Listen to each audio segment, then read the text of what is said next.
तो बेटा जी एज्यूम करता हूँ प्रॉफिट लॉस का फॉर्मेट आपको याद हो गया, सर ने बता दिया है, ठीक है। अभी हम लोग प्रॉब्लम करना चालू करेंगे प्रॉफिट लॉस के और भर भर के। तो from the following information you are required to prepare profit loss account of G bank limited for the year ended, ठीक है। ये क्वेश्चन आ चुका है नवंबर 2019 में, नहीं 9 में, नवंबर 2009 में 8 मार्क्स के लिए। तो बैंक का देखो क्या क्या इनकम है बेटा जी। सबसे पहला इंटरेस्ट एंड डिस्काउंट। इंटरेस्ट हमें नंबर लिखना है, फॉर्मेट याद है ना। अगर ब्याज मिलेगा, ब्याज और डिस्काउंट रहेगा तो 13 में आएगा, इसके अलावा कुछ भी इनकम रहेगा तो 14 में, इंटरेस्ट पे कर रहे तो 15 में आएगा और बाकी सब 16 में आएगा, ठीक है। 13, 14, 15, 16। चलो स्टार्ट करते हैं। तो इंटरेस्ट एंड डिस्काउंट बोला है तो किधर जाएगा, 13 में जाएगा, टिक मार्क करने आना चाहिए, 13 में जाएगा। अदर इनकम 14 में जाएगा। इनकम फ्रॉम इन्वेस्टमेंट, हमने पैसा इन्वेस्ट किया था उसका ब्याज मिला तो बेटा 13 में आएगा। ब्याज और डिस्काउंट, आईडी याद रखो, आईडी कॉलेज का आईडी नहीं, इंटरेस्ट और डिस्काउंट 13 में आता है। इंटरेस्ट एक्सपेंडेड 14 में आएगा, है ना।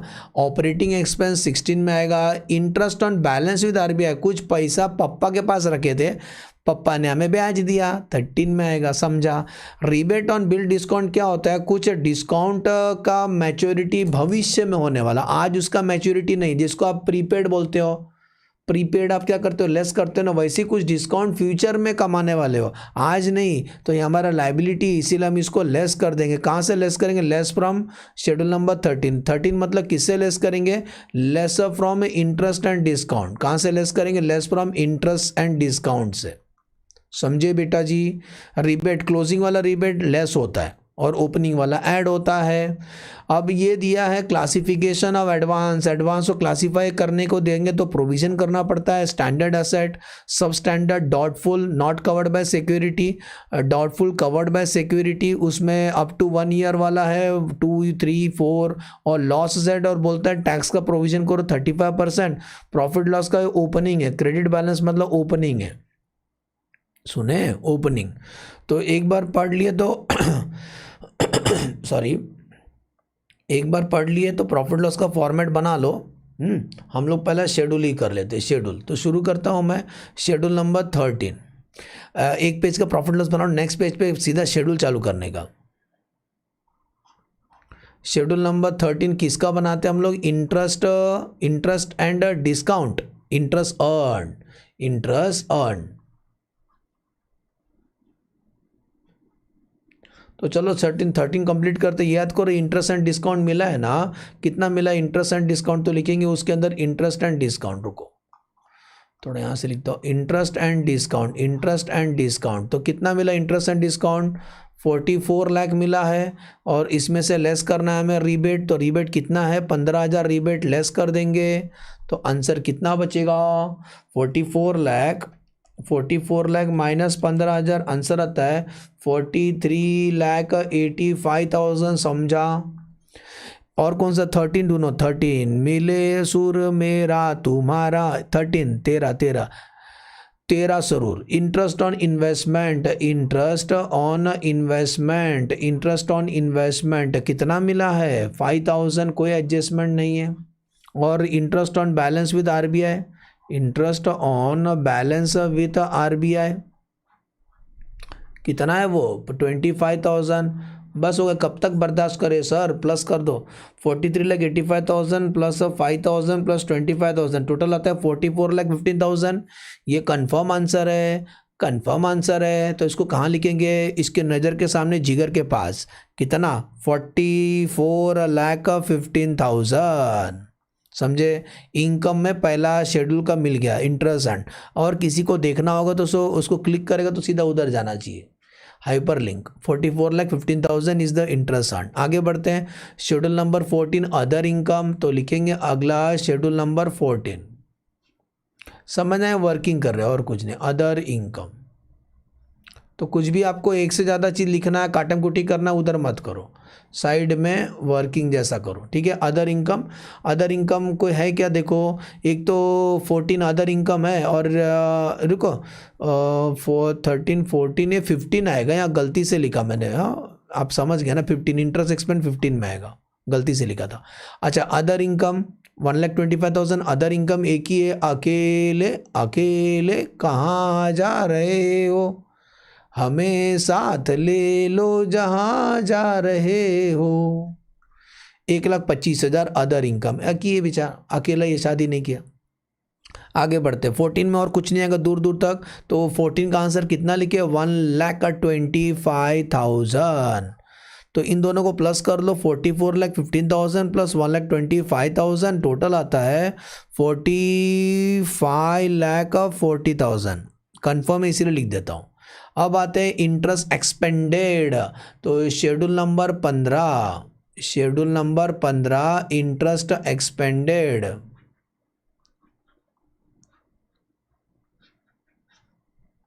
इंटरेस्ट एक्सपेंडेड दोनों 15, ये देखो एक ही है ना 15, इंटरेस्ट एक्सपेंडेड वही है, नाम ही वही है उसका, तो 13,60,000 लिख देना सीधा। इंटरेस्ट एक्सपेंडेड रेडीमेड दिया है, इंटरेस्ट एक्सपेंडेड 13,60,000 डायरेक्ट लिख देंगे हम लोग यहाँ पर 13,60,000। सर एक ही है तो शेड्यूल बना दो बेटा, काहे के लिए रिस्क लेने का, 8 मास के लिए तो है, टाइम पास करने का। Interest expanded. आगे बढ़ते हैं। अब आते हैं जो किधर भी नहीं आता है, जिसका कोई नहीं उसका खुदा यारो 16 यारो। हाँ 16 में लिखने का, 16 ऑपरेटिंग एक्सपेंसेस। 16 कौन सा, ऑपरेटिंग एक्सपेंसेस। अब ये देख लो कि ऑपरेटिंग एक्सपेंस तो एक ही ये दिखाई दे रहा है 16, बस वही लिख दो 13,31,000 ऑपरेटिंग एक्सपेंसेस। तो इसी को सॉल्यूशन में लिख देते हैं 13,31,000। सुनो अब आपको मैं सबसे अच्छा चीज़ सिखाने जा रहा हूँ, वर्किंग करने का, कैलकुलेशन ऑफ प्रोविजन। अच्छा 2 प्रोविज़न करना है हमें इस क्वेश्चन में, एक तो प्रोविज़न ऑन एडवांस और दूसरा प्रोविज़न फॉर टैक्स। तो प्रोविज़न टैक्स तो हम यहीं कर लेंगे, प्रोविज़न एडवांस यहाँ कर रहा हूँ। Calculation of provision on advance, calculation of provision on advance, जो भी बैंक ने एडवांस दिया है उसका प्रोविज़न करना है हमें। तो चलो कॉलम बनाते हैं, इजी है, हमें प्रोविज़न करना है ना अभी, तो कॉलम 4 कॉलम बना लेना। चलो बना लेती ही 4 column. Provision on advance 1 2 3 4 total बाद में। कॉलम क्या नाम क्या क्या लिखे सर, बता रहा हूँ ना। पहला तो हमें वो जो प्रोविज़न था वही लिखे, क्लासिफिकेशन ऑफ एसेट हमें दिया हुआ है, क्लासिफिकेशन ऑफ एसेट। दूसरा परसेंटेज ऑफ प्रोविज़न कितना कर, वो अमाउंट दिया पहले वो लिख लेते हैं ना, बाद में परसेंटेज लिखेंगे। Amount in rupees. Percentage of provision आपको याद करना है, जाते बेंच पे मत लिख देना, और उस हिसाब से प्रोविज़न और रुपीज़ में कितना आएगा, समझा। तो percentage of provision rupees provision, तो ऊपर से छाप लेते हैं पहले। तो सबसे पहला दिया है स्टैंडर्ड एसेट, ये वाला लिखना स्टैंडर्ड एसेट वो लोग हैं जो दो तकलीफ नहीं देते हैं, 25 लाख रुपया पूरा क्वेश्चन में से छापना है। मैं क्वेश्चन छाप लूँ पहले। स्टैंडर्ड एसेट 25 लाख रुपया, सब स्टैंडर्ड एसेट है 5,60,000, सब स्टैंडर्ड है 5,60,000। फिर डाउटफुल सिक्योर्ड वाला, कि डाउटफुल सिक्योर्ड वाला अंडरलाइन मार रहा हूँ, फॉर 1 ईयर वाला है, अराउंड है 25,000।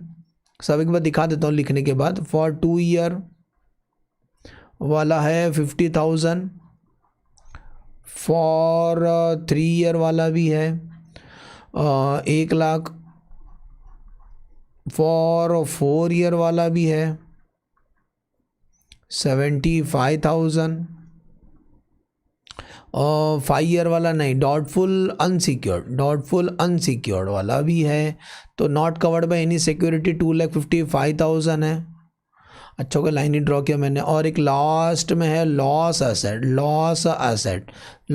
है 1 लाख का। ये अमाउंट एक बार दिखा दूँ आपको, 25,560, देखो 25,560।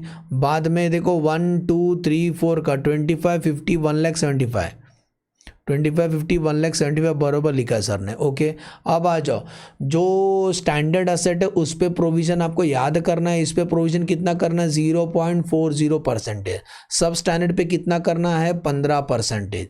डाउटफुल अगर 1 ईयर के लिए रहेगा तो 25%। डाउटफुल अगर 2 ईयर के लिए रहेगा तो 40%। 3 ईयर के लिए रहेगा तो 40%। मोर देन 3 रहेगा तो 100%। अनसिक्योर्ड रहेगा तो 100%। लॉस रहेगा तो 100%। फॉर्मेट आपको याद ही है, प्रोविज़न करने को समझाया था आपको, तो बस ये इंटू कर लेना। चलो, तो ये है 25 लाख के ऊपर 0.40%। आंसर आता 10,000, तो यहाँ पर प्रोविज़न आएगा 10,000। 5,60,000 के ऊपर 15% प्रोविज़न 84,000। 25,000 के ऊपर 25% 6250। इसके ऊपर आएगा 20,000, 5 4 जा 20। इसके ऊपर आएगा 40,000। 75 के ऊपर 100% तो 75,000 ही आएगा। 255 पे 100% 2,55,000 ही आएगा। और 1 लाख पे 100% 1 लाख ही आएगा। सबको प्लस कर दो ये स्टेज पे। 10,000 plus 84,000 plus 6250 plus 20,000 plus 40,000 plus 75,000 plus 2,55,000 plus 1 lakh. Answer आता है प्रोविज़न इतना करेंगे 5,90,250 बेटा। इन केस भविष्य में कुछ चेंजेस होगा परसेंटेज में, उतना चेंज कर देना, बस प्रोविज़न का अमाउंट चेंज होगा, समझे ना, बाकी सब आंसर सब सेम ही रहेगा। तो कितना आएगा आंसर? 5,90,250 का हम प्रोविज़न करेंगे। तो ये जो प्रोविज़न है कहाँ लिखेंगे सर? तो बेटा प्रोविज़न में एक आदमी का सीट कंफर्म हो गया 5,90,250। हम ये बोल रहे हैं 5,90,250 कंफर्म हो गया, लेकिन एक प्रोविज़न बचा है जिसका नाम है प्रोविज़न फॉर टैक्स। तो हम लोग कैसे कैलकुलेट करेंगे, ज़रा ध्यान देना। अभी calculation of provision for tax, सब लोग देखो प्रोविज़न टैक्स कैसे निकाल रहे हैं। प्रोविज़न फॉर टैक्स, तो पहला आप क्या करना, मैं आपको टेक्निक बता रहा हूँ। ये आपका इनकम का टोटल कितना होता है वो पहले आप लिख लो। तो इनकम का टोटल किया ही हमने। इनकम का टोटल हमारा होता है, किया ही है 45,40,000 टोटल। क्या टोटल ऑफ इनकम और total of expenses. Total of expense का मतलब होता है 13,60,000 प्लस 13,31,000। और भूल न जाना एक आदमी चुप के अंदर बैठा है, क्योंकि वो आ गया, उसका सीट कंफर्म है, तो उसको भी लेस करो। 5,90,250 समझा? वो क्यों लेस किया? बहुत लोग नहीं भूल जाते हैं और बाद में भगवान को याद करते हैं। 13,60,000 प्लस 13,31,000 प्लस 5,90,250। सर रॉन्ग करना तो फिर मत गिनना। आता है आंसर 32,81,250। इतना खर्चा आज तक इंतजार कीजिए, कल तक माइनस करो तो 45,40,000 माइनस 32,81,250 प्रॉफिट बचता है अराउंड 12,58,750। अब हम इसी पे प्रोविज़न करेंगे। तो प्रोविज़न टैक्स कितना परसेंट करने बोला देख लो, 35% प्रोविज़न करेंगे। तो इसी पे 35% प्रोविज़न फॉर टैक्स, सुन रहे हो? प्रोविज़न फॉर टैक्स कितना? 35% निकालो उसका, इसका 35%। आंसर आता है 440,563। 440,563। सबको समझा किधर से आया? मैं बीच में आ रहा हूँ, रुको, अब दिख रहा है। हाँ 440,563 इतना प्रोविज़न करेंगे तो बोलेंगे अंकल आप थोड़ा सर को, हम आ गए हैं 440,5। देखो ब्लू से लिख रहा हूँ 440,563। समझ में आ रहा है? 440,563 क्लियर? आगे बढ़ते हैं। यहाँ तक समझा प्रोविज़न एंड कॉन्टीजेंसी कैसे आया? तो एक बार ये कंफर्म हो गया, अभी उसको प्लस कर दो तो प्रोविज़न का अमाउंट मिल जाएगा बाहर 5,90,250 प्लस 440,563। आउटर कॉलम में आएगा आंसर 10,30,813। अब इसको टोटल कर लो, 13,60,000 प्लस 13,31,000 प्लस 10,30,813। टोटल आता है 37,21,813। इसको लिख देने का ए अमिताभ, इसको लिखने का बच्चन। तो ए में से बी माइनस करो, आपको प्रॉफिट मिलेगा 45,40,000 माइनस 37,21,813, प्रॉफिट आएगा आपको 818187। सुन रहे हो, 818187। अच्छा, पिछला साल का ओपनिंग बैलेंस दिया था क्वेश्चन में, ये रहा प्रॉफिट लॉस का पहले से बैलेंस है 40,000, वो 40,000 इसमें ऐड कर देना, तो ऐड कर दो, आंसर आएगा 8,58,187। सर आगे क्यों नहीं कर रहे हो? क्योंकि आगे ना वो डिटेल नहीं दिया है, कितना पैसा स्टैट्यूटरी रेशियो में ट्रांसफ़र करना है, डिविडेंड का कुछ जिक्र नहीं किया, तो हम इतना ही सॉल्व करेंगे, 3 ही पार्ट सॉल्व करेंगे। समझा? 3 ही पार्ट क्यों सॉल्व किया, एप्रोप्रिएशन क्यों नहीं किया, लिख देना, नोट लिख देना, lack of information regarding statutory ratio, so we have not done that appropriation part. ठीक है, इन्फॉर्मेशन नहीं दिया, आप इतना ही सॉल्व करना, 8 मार्क्स मिल जाएगा एग्जैक्ट। एज्यूम करता हूँ समझ में आया बेटा अच्छे से। वापस क्या था इस क्वेश्चन में, 2 प्रोविज़न था, ब्लू से हाईलाइट करो, 2 प्रोविज़न था, ग्रीन से हाईलाइट ब्लू से करता हूँ। 2 प्रोविज़न था, एक तो एडवांस के ऊपर प्रोविज़न करना है, दूसरा प्रोविज़न फॉर टैक्स था। ये दोनों प्रोविज़न यहाँ आते हैं, प्रोविज़न के अंदर आते हैं। एक प्रोविज़न हमने पहले निकाल लिया तो वो आया 590250, उसको पहला लिख लो। मतलब पहला कभी भी ये वाला वर्किंग कर लेना, वर्किंग करोगे तो पहले ये वाला वर्किंग करना फर्स्ट, बाद में ये सेकंड वर्किंग, ये वर्किंग नोट नंबर 2 है, याद रहेगा। What is working note number 1? Provision पहले निकल सकता है क्योंकि एडवांस का अमाउंट मालूम है मुझे, और बाद में प्रोविज़न करना, प्रोविज़न फॉर टैक्स। ठीक है, चलो बाय बाय। इसको प्रैक्टिस कर लेना बेटा। कितना समय हो गया? 60 मिनट्स हो गया प्रॉब्लम को सॉल्व करके। चलो एक और एक क्वेश्चन ऐड करता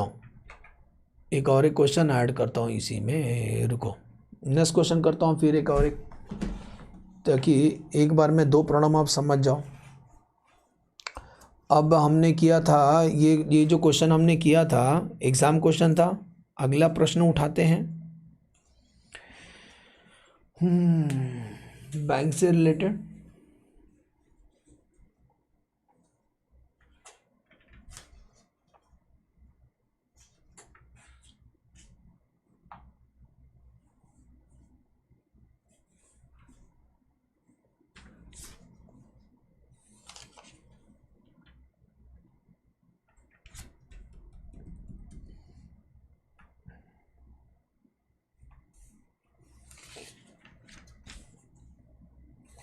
होल्ड इट, हाँ बेटा, स्टार्ट कर दो। ठीक है,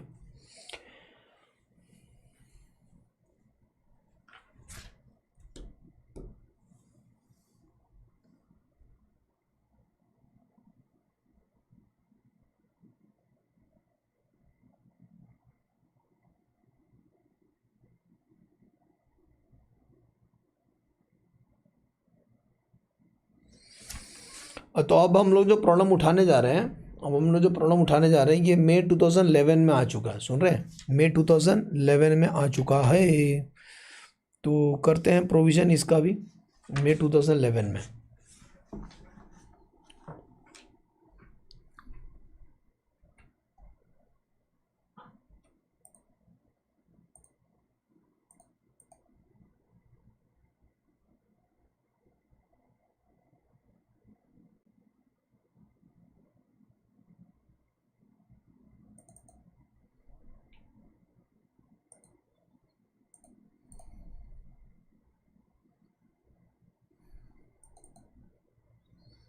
दिखाई दिया? मस्त बड़ा सा है।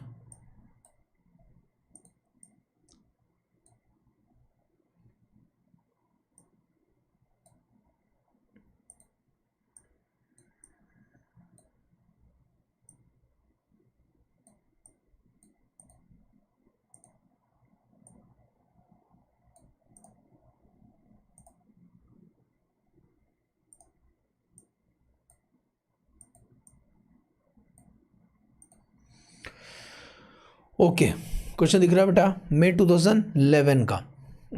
फॉर्मेट सब कॉपी कर लेता हूँ क्योंकि फॉर्मेट तो हमारा काम का है, और अप्रोप्रिएशन तक हम लोग करेंगे, वही प्रॉफिट था कि इस क्वेश्चन में भी एप्रोप्रिएशन का डेटा नहीं है, तो ये ऊपर वाला कॉपी कर लेता हूँ।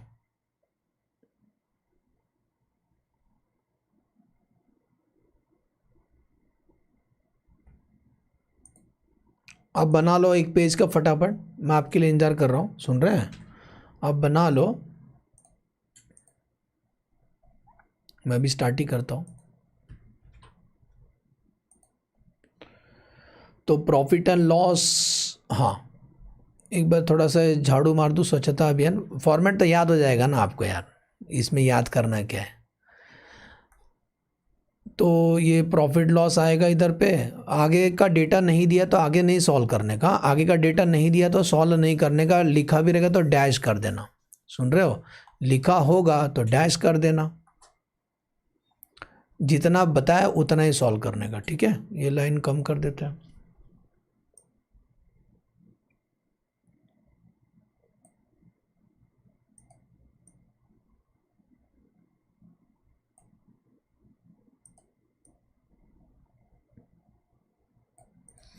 ओके चलो क्वेश्चन को पढ़ना चालू करते हैं। नेक्स्ट क्वेश्चन करने जा रहे हैं हम लोग बैंकिंग का। जैसा मैंने लाइन से कर रहा हूँ वैसे आप सीरियल नंबर डाल देना। From the following information prepare profit loss account of Jawahar bank limited for the year end 31 March 2011। Profit loss ही बनाना है आपको और नेसेसरी शेड्यूल भी बनाना है। तो पहला 1000 में दिया है सबका सब, हम भी 1000 में सॉल्व करेंगे, 3 0 लिख देंगे ऊपर कि हम लोग 1000 में सॉल्व कर रहे हैं, हम भी 1000 में सॉल्व कर रहे हैं, ठीक है? ऊपर लिख दिया हूँ। और प्रॉफिट लॉस कब का बना रहे? For the year end 31 March 2011। Profit loss for the year end 31 March 2011 का बना रहे हैं, ठीक है? इनकम एक्सपेंडिचर और ये प्रॉफिट या लॉस, तो कौन किधर जाएगा जरा ध्यान देना। सबसे पहला पढ़ते जाएंगे हम लोग, interest earned on term loan. बेटा अगर बैंक को ब्याज मिल रहा है तो 13 में आएगा। इंटरेस्ट अर्न्ड, अर्न्ड लिखा है ना, earn, when we remove L from learning we start earning, तो अर्न्ड तो किधर आएगा, उसको 13 में लिखेंगे 13। Interest on loan term loan classified as NPA. रुक जाओ, ये भगवान, उस टर्म लोन को एनपीए क्लासीफाई कर दिया है और लेकिन अर्नड लिखा है, तो बेटा ये तो बहुत नाइंसाफ़ी है, गलत है। नॉन परफॉर्मिंग का अर्नड नहीं लेते हैं, एक्चुअली अर्नड ले लिया वो लोग ने। तो interest earned on term loan इतना था, लेकिन इतना earned on term loan NPA है, तो बाकी परफॉर्मिंग एसेट रहेगा। लेकिन ये गलत है ना, ये गलत है, अर्नड भी उसके अंदर आ गया रहेगा, अर्न। तो हम लोग क्या करेंगे, वो इसको लेस करेंगे, इसको लेस करेंगे 13 में से। तो कहाँ से लेस करेंगे सर? वही कॉमन है, टर्म लोन में से लेस कर, लेस फ्रॉम लेस कर देंगे इसको। समझो, यहीं दिखा देता हूँ यार, पहले ठीक था। तो इसको लेस करेंगे क्योंकि नॉन परफॉर्मिंग का रिसिप्ट लेता, रिसिप्ट, हमें तो रिसिप्ट से मतलब है, तो इसको ऐड करेंगे। बोलो समझा? ये ट्रांजेक्शन समझा बेटा जी? 13 में क्या करेंगे, इसको लेस करेंगे क्योंकि नॉन परफॉर्मिंग का रिसिप्ट लेते हैं। याद करो रूल्स, नॉन परफॉर्मिंग का रिसिप्ट लेते, क्योंकि एक तो नॉन परफॉर्मिंग है, पैसा मिला वही बड़ी बात है।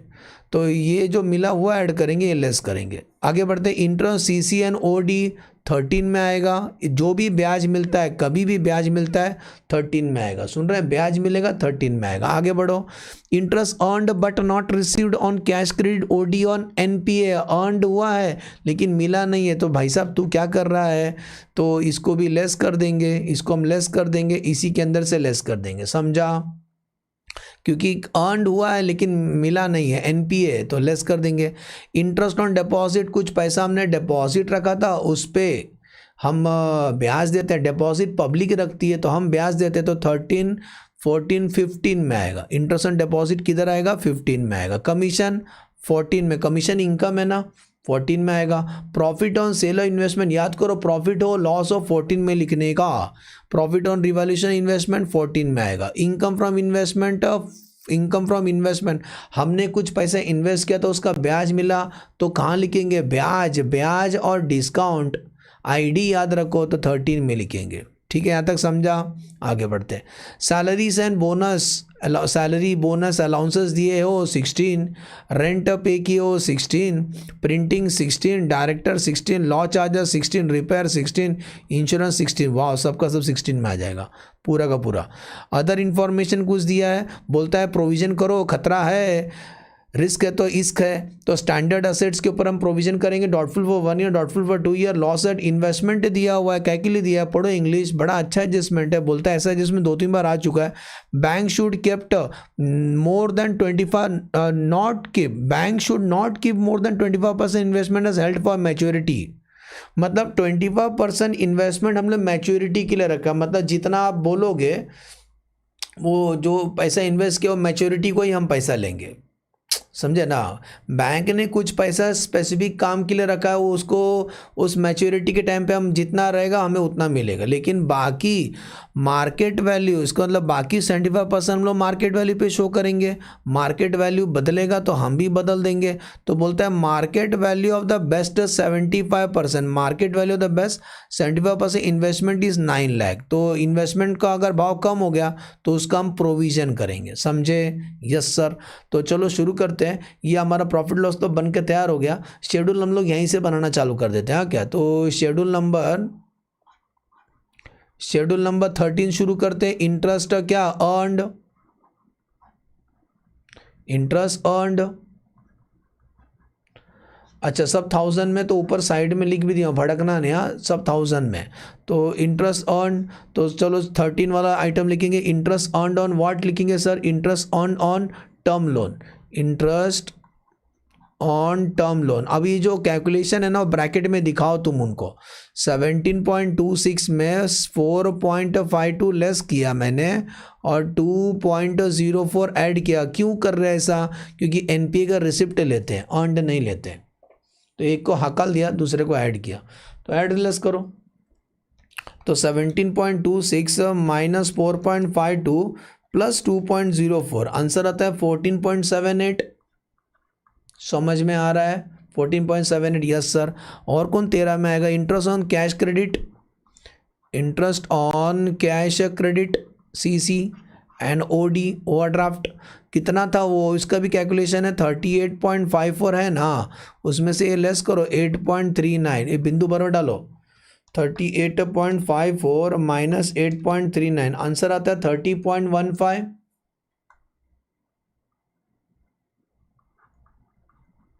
और कुछ है क्या 13 में, देखो 13 के नीचे income from investment, income from investment कितना, इनकम फ्रॉम इन्वेस्टमेंट 15.53। अब प्लस कर दो, कब तक बर्दाश्त करेंगे। तो 14.78 प्लस 30.15 प्लस 15.53, आंसर आता है 60.46। 60.46 सर, पेपर छीने तो कितना मार्क्स मिलेगा मुझे, 16 में से, 16 में से तुझे 3 तो पक्का मिलेगा। 60.46 समझा। इंटरेस्ट अर्न हमारा आंसर आ गया, लिख दिया हमने 1000 में। अब आते हैं शेड्यूल नंबर 14। शेड्यूल नंबर 14 कौन सा, other income. Schedule number 14 other income.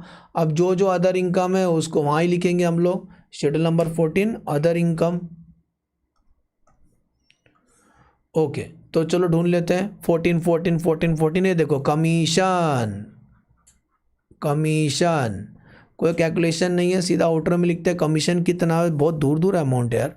1.97, 1.97। Profit on sale of investment 11.76, 11.76।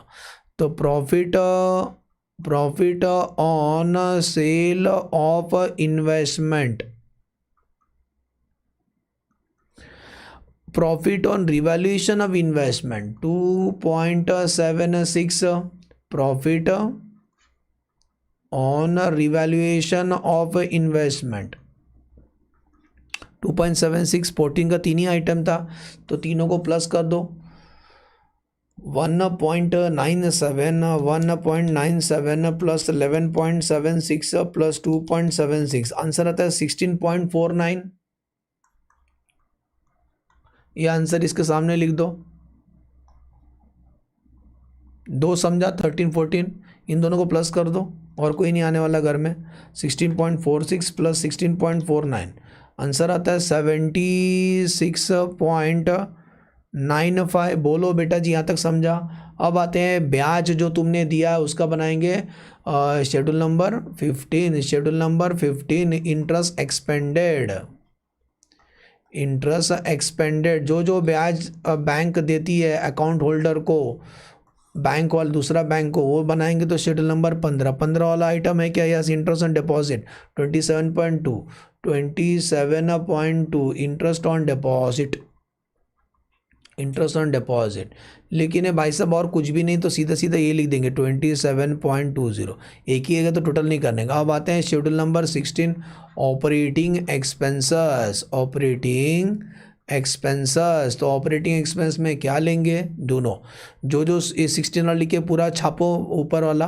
मैं अपना वीडियो थोड़ा हाइड कर दूँ, मैं बीच में नहीं आना चाहता हूँ। हाँ चलो ऊपर वाला लिख रहा हूँ। तो सबसे पहले लिखेंगे सैलरीज, दिखाई दे रहा है ऊपर का छापो, सैलरी बोनस एंड अलाउंसेस कितना लिखेंगे? 18.75।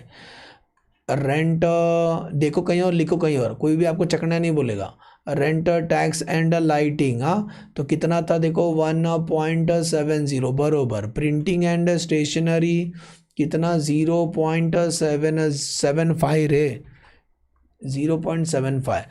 डायरेक्टर फीस, डायरेक्टर फीस कितना था उसके नीचे वाला अमाउंट 1.33। डायरेक्टर फीस के बाद लॉ चार्जेस जो लीगल चार्जेस है तो कितना 0.22। लॉ चार्जेस के बाद repairs and maintenance, repairs and maintenance answer कितना 0.18। उसके बाद इंश्योरेंस, इंश्योरेंस कितना 0.30। समझा? ऑलमोस्ट हमने सब लिख लिया, इसको टोटल कर लो ज़रा, मैं भी टोटल करता हूँ आप भी करो। 18.75 plus 1.7 plus 0.75 plus 1.33 plus 0.22 plus 0.18 plus 0.3, मेरा आंसर आता है 23 आ रहा है। मेरा भी बरोबर आपके जैसा ही आ रहा है। समझा? वीडियो ऑन करूँ तो बोला यहाँ तक समझा बेटा? 23 कितना आया था? 23 तो इसी को लिखेंगे इसके सामने 23.23। चलो क्या प्रोविजन एडवांस करना है? Yes sir. और प्रोविजन फॉर टैक्स नहीं है तो एक ही प्रोविजन है तो वर्किंग कर लेते हैं। वर्किंग करेंगे calculation on provision on advance, calculation on provision on advance. Bank ने जो एडवांस दिया उसका प्रोविजन करना है, बैंक ने जो एडवांस दिया उसका प्रोविजन करना है। ऊपर से कॉपी कर लो।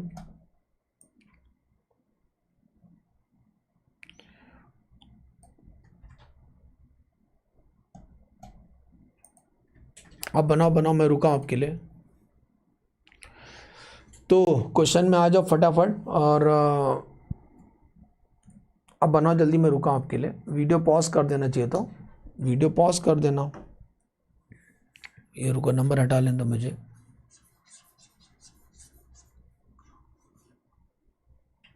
प्रोविजन तो काम आएगा ना। हाँ सुनो, स्टैंडर्ड क्वेश्चन में एक बार दिखा देता हूँ आपको। स्टैंडर्ड एसेट्स कितना है? स्टैंडर्ड एसेट देखो, स्टैंडर्ड एसेट से इनका 15 सब 1000 में। हाँ यहाँ लिख भी देता हूँ 1000 में, भड़कना नहीं भाई साहब। 1000 में तो 15,000 रुपये स्टैंडर्ड एसेट है। प्रोविज़न 40% करना है, ठीक है ना? स्टैंडर्ड तो स्टैंडर्ड एसेट, स्टैंडर्ड एसेट्स 15,000 ही है ना? देखो अच्छा स्टैंडर्ड नहीं है, सब स्टैंडर्ड है रे, गलत चीज़ देखा, ये वो स्टैंडर्ड नहीं है इसमें। हाँ तो स्टैंडर्ड नहीं है तो उसका प्रोविज़न नहीं करेंगे। सब स्टैंडर्ड है, सब स्टैंडर्ड कितना 15, तो 15 के ऊपर 15% प्रोविज़न करेंगे, 15 के ऊपर 15%। आंसर 2.25। डॉटफुल 1 ईयर वाला, डॉटफुल 1 ईयर वाला देखो, डॉटफुल 1 ईयर वाला 7,000 है, 1000 में ना 7,000, तो 7,000 के ऊपर 25%। आंसर आता है 1.75।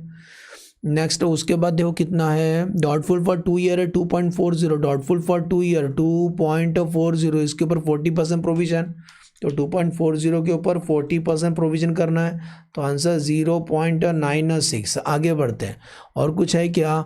लॉस असेट है, 3 वाला नहीं, लॉस असेट है, लॉस असेट बाकी इरेज कर देने का जरूरत नहीं इसका। बाकी बेटा लॉस असेट है, और जो लॉस असेट होता है उस पर 100% होता है ना बेटा, लॉस असेट। तो लॉस असेट्स का अमाउंट कितना था? लॉस असेट्स का एक बार अमाउंट देखो यार, लॉस असेट का अमाउंट है 0.65। 0.65 के ऊपर 100% करोगे तो वही आएगा, 0.65 ही आएगा। सुने, ये स्टेज प्लस कर देना, प्रोविज़न पता चल गया। तो 2.25 प्लस 1.75 प्लस 0.96 प्लस 0.65 टोटल आता है 5.61 आ रहा है क्या? इसका मतलब 5.600 रुपीज़, 1000 में था ना, इतना हम प्रोविज़न करेंगे 5.61, तो प्रोविज़न कितना लिखे 5.67, टैक्स नहीं है इसमें। चलो प्लस कर लेते हैं, ए का टोटल तो लिखा है मैंने, बी का टोटल कर लेते हैं। 27.2 प्लस 23.23 प्लस 5.61 टोटल आता है 56.04, बरोबर मैच हो रहा है कि चेक करो 56.04। अब ये ए में से भी आप माइनस करो, आपको प्रॉफिट मिलेगा, सुन रहे हो, ए में से भी माइनस करो। रुको, एक प्रोविज़न हमारा बच गया, अरे एक प्रोविज़न हमारा बच गया, रुक जाओ, टाइम प्लीज़, पाप हो गया, एक प्रोविज़न बचा है, कौन सा मालूम है? ये एक प्रोविज़न हो गया, और एक प्रोविज़न ये है कि ये वर्किंग नोट नंबर 1 था, वर्किंग नोट में भूल गया, और एक था वर्किंग नोट नंबर 2, यहीं कर रहा हूँ ऊपर, working note number 2, working note number 2।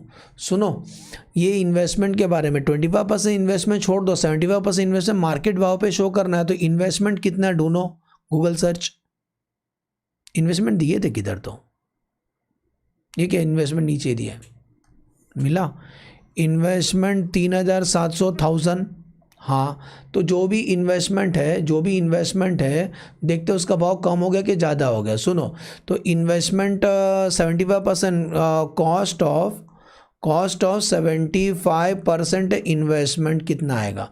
तो इन्वेस्टमेंट देखो, इन्वेस्टमेंट 3700, उसका 75% निकालो, 3700, 1000 में सॉल्व कर रहे हैं, 3700 का 75% निकालो, बाकी मैच्योरिटी के लिए रखें। 3700 इंटू 75%, आंसर 2775, इसका आंसर आता है 2775। 1000 का बात कर रहे हैं, 1000 में है ये, और बोलता है इसका बाजार में इसका भाव चल रहा है 9 लाख, और 1000 में लिखोगे तो मार्केट वैल्यू 900 है इसका, 1000 में लिख रहे हैं, ये मार्केट वैल्यू है, बाजार में क्या भाव चल रहा है मार्केट वैल्यू, और हमें मार्केट वैल्यू शो करना है। तो बेटा कितना से इन्वेस्टमेंट कम हो गया, इन्वेस्टमेंट कम हो रहा है ना, तो कितना से कम हो रहा है 2775 माइनस 900, 2775 माइनस 900, इतना हम प्रोविज़न करेंगे, 1875 का, समझ में आ रहा है? Decrease in the value of investment, हाँ, decrease in value of investment, decrease in value of investment, तो इतने का हम प्रोविज़न करेंगे 1875। तो एक प्रोविज़न ये 5.61 अंदर लिख रहा हूँ, देखो यहाँ लिख रहा हूँ, एक प्रोविज़न कौन सा 5.61 प्रोविज़न और एडवांस, दूसरा वो इन्वेस्टमेंट का भाव गिर गया ना 1875 से, वो भी ऐड करेंगे 1875 से। तो what is the total provision we are to made in this year? तो 1875 प्लस 5.61 कितना होता है 1880, चेक करो 1880.61 आ रहा है क्या? 1880.61। अभी ये एक्सपेंस का टोटल कर लो, तो 27.2 प्लस 27.2 प्लस 23.23 प्लस 1880.61 टोटल आता है, इसका टोटल आता है भैया 1931.04। ए का टोटल ऑलरेडी आ गया, ए में से भी माइनस करो तो 76.94 माइनस 19, ये तो खतरनाक लॉस आ रहा है 1931। बैंक डूबा रहता हूँ, डूब गया, लॉस है, तो माइनस में दिखा रहा हूँ 1854.09 का लॉस आता है। इसके पहले का कुछ ओपनिंग बैलेंस है क्या? देखो इस क्वेश्चन में दिया ओपनिंग बैलेंस तो नहीं दिया, ओपनिंग बैलेंस नहीं दिया तो डैश, तो इसके अंदर टोटल इतना लॉस हुआ 1854.09। आगे इन्फॉर्मेशन नहीं दिया है इसीलिए हमने आगे सॉल्व नहीं किया। एज्यूम करता हूँ समझ में आया, एज्यूम करता हूँ बेटा समझ में आया। वापस इस क्वेश्चन में क्या था, फास्ट रिकॉल, ये एसेट टर्म लोन ना एनपीए था, तो टर्म लोन कुछ एनपीए था, तो एनपीए का अर्नड नहीं लेते, रिसिप्ट लेते, तो ये लेस करना ऐड करना, सीसी का भी वैसी लेस कर देना, अर्नड लेस कर देना, बाकी तो टिक मार्क किए, कुछ नहीं, टाइम पास था। हाँ, इन्वेस्टमेंट के बारे में क्या बोले थे, जितना भी इन्वेस्टमेंट 25% मैच्योरिटी में ले लेंगे अपन पैसा, हम लोग मार्केट नहीं देखेंगे उसके लिए। 75% को मार्केट वैल्यू पे शो करना है हमें, तो उसका भाव गिर गया, तो ये रहा 75%, 2275 आता है, कॉस्ट का, लेकिन मार्केट प्राइस 900 है, तो इसका भाव कम करना, तो इतना कम प्रोविजन करेंगे, diminishing in the value of the investment, समझे। और प्रोविजन स्टैंडर्ड एसेट नहीं है इसमें, सब स्टैंडर्ड 15 है, तो उसके 15% प्रोविजन, डाउटफुल 1 ईयर का 25%, 2 ईयर का 40%, लॉस पे 100%। ओके, और बाकी लिख दिया, बाकी तो ईजी है। ये है शेड्यूल नंबर 13, वीडियो हाइड करूँ ताकि आपको स्क्रीनशॉट लेने में ईजी गिरे। हाँ, ये देखो शेड्यूल नंबर 13 दिख रहा है, टोटल आता है 60.46, शेड्यूल नंबर 14 16.49, शेड्यूल नंबर 15 अकेला ही है 27.2, और शेड्यूल नंबर 16 23 सबको उठा के लिखो, ए में से भी माइनस करो, लॉस आता है। ठीक है, समझ में आया? चलो बाय बाय।